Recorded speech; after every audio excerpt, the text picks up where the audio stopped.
ಖಾಲಿ ದ್ವೇಷ ಭಾಷಣ ಮಾಡಿದವರ ಮೇಲೆ ಹಾಕುವಂತ ಕೇಸ್ ಅನ್ನುವಂತ ಯೋಚನೆಯಲ್ಲಿ ಯಾರು ಸಹ ಇರಬೇಡಿ. ನಮ್ಮ ಅಭಿವ್ಯಕ್ತಿ ಸ್ವಾತಂತ್ರ್ಯವನ್ನ ಹತ್ತಿಕ್ಕುವಂತ ಪ್ರಯತ್ನ ಈ ಒಂದು ಆಕ್ಟಿನ ಮೂಲಕ, ಈ ಒಂದು ಕಾನೂನಿನ ಮೂಲಕ ಮಾಡುವಂತ ಪ್ರಯತ್ನವನ್ನ ಕಾಂಗ್ರೆಸ್ ಸರ್ಕಾರ ಮಾಡ್ತಾ ಇದೆ.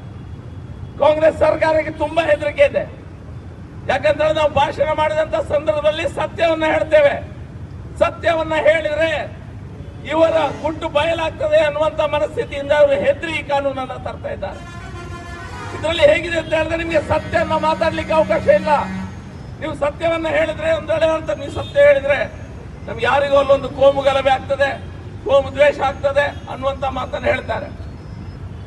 ದಕ್ಷಿಣ ಕನ್ನಡ ಜಿಲ್ಲೆ ಇರ್ಬೋದು, ಕರ್ನಾಟಕದಲ್ಲಿ ಇರಬಹುದು, ಎಲ್ಲಿ ಸಹ ಯಾರೋ ಭಾಷಣ ಮಾಡಿ ಎಲ್ಲಿ ಸಹ ಕೋಮು ಗಲಭೆ ಆಗ್ಲಿಲ್ಲ.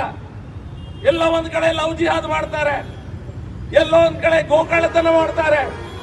ಅದರಿಂದಾಗಿ ಘರ್ಷಣೆ ಶುರು ಆಗ್ತದೆ.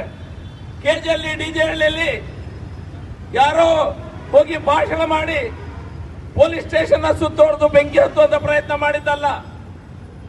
ಇವರು ಎಷ್ಟು ಅಲ್ಪರ ಅಂತ ಹೇಳಿದ್ರೆ, ಪಾಕಿಸ್ತಾನ್ ಜಿಂದಾಬಾದ್ ಅನ್ನುವಂತ ಘೋಷಣೆ ವಿಧಾನಸೌಧದಲ್ಲಿ ಆದಂತ ಸಂದರ್ಭದಲ್ಲಿ ಸಹ ಇನ್ನೂ ಸಹ ಹೇಳಿದಂತ ವ್ಯಕ್ತಿಗಳನ್ನ ಒಂದು ಸಾರಿ ಸ್ಟೇಷನ್ಗೆ ಕರೆಸಿ ಮಾತಾಡ್ಲಿಕ್ಕೆ ಅಥವಾ ಇಂಟ್ರೋಗೇಷನ್ ಮಾಡ್ಲಿಕ್ಕೆ ಈ ಸರ್ಕಾರದಿಂದ ಆಗ್ಲಿಲ್ಲ. ಯಾವ ಜಾಗದಲ್ಲಿ ನಾನು ಇರಲಿಲ್ಲ ಆ ಜಾಗದಲ್ಲಿ ನಾನು ಇದ್ದೇನೆ ಅನ್ನೋಂಥ ಸುಳ್ಳು ಕೇಸನ್ನ ಈ ಕಾಕಿ ಬಟ್ಟೆ ಧರಿಸಿದಂತ ಮಹೋದಯರ ಮೂಲಕ ಹಾಕಿಸಿದ್ದಾರೆ. ನನ್ನ ಮೇಲೆ ಕೇಸ್ ಇದೆ, ನನಗೆ ಗೊತ್ತಿದೆ. ನಾನು ಸ್ಪಾಟ್ ಅಲ್ಲೇ ಇರಲಿಲ್ಲ, ನಾನು ಬೆಂಗಳೂರು ಹೋಗಿದ್ದೆ ಏರ್ಪೋರ್ಟ್ ನಲ್ಲಿ. ಆಗ ಅದು ನನ್ನ ಮೇಲೆ ಕೇಸ್ ಹಾಕಿದ್ದಾರೆ. ಐವನ್ ಡಿಸೋಜ್ ಅವರು ಬಾಯಿಗೆ ಬಂದಾಗೆ ಮಾತಾಡಿದ್ದಾರೆ. ನೀವೆಲ್ಲರೂ ಸಹ ನೋಡಿದ್ರಿ, ಕೇಳಿದ್ರಿ, ವಿಡಿಯೋ ಇದೆ, ತುಣುಕುಗಳಿದೆ. ಆದ್ರೆ ಅವ್ರ ಮೇಲೆ ಸಣ್ಣ ಕೇಸ್ ಇಲ್ಲ, ಯಾವುದೇ ಕೇಸ್ ಇಲ್ಲ. ಅಂದ್ರೆ ಸರ್ಕಾರ ಯಾರ ಧ್ವನಿಯನ್ನ ದಮನ ಮಾಡಬೇಕು ಅವರನ್ನ ಗುರಿಯಾಗಿಸ್ಕೊಂಡು ಈವಾಗಲೇ BNS ಮೂಲಕನೇ ಕೆಲಸ ಮಾಡ್ತಾ ಇದೆ. ಏನೋ ಒಂದು 2-3 ದಿನ ಅಥವಾ 1 ವಾರ ನಮ್ಗೆ ಒಳಗೆ ಕೂತ್ಕೊಳ್ಳಿಕ್ಕುವಂತ ಸಂದರ್ಭ ಬರ್ಬೋದು.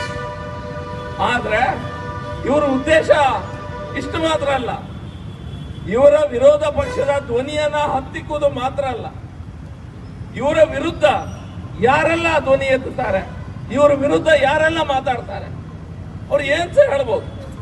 ಮಾನಸಿಕ ಕ್ಷೋಭೆ ಆಗಿದೆ ನನಗೆ ಅನ್ನುವಂತ ಮಾತನ್ನು ಹೇಳಿ ನಮ್ಮನ್ನು ಒಳಗಾಗ್ಲಿಕ್ಕೆ ಆಗ್ತದೆ.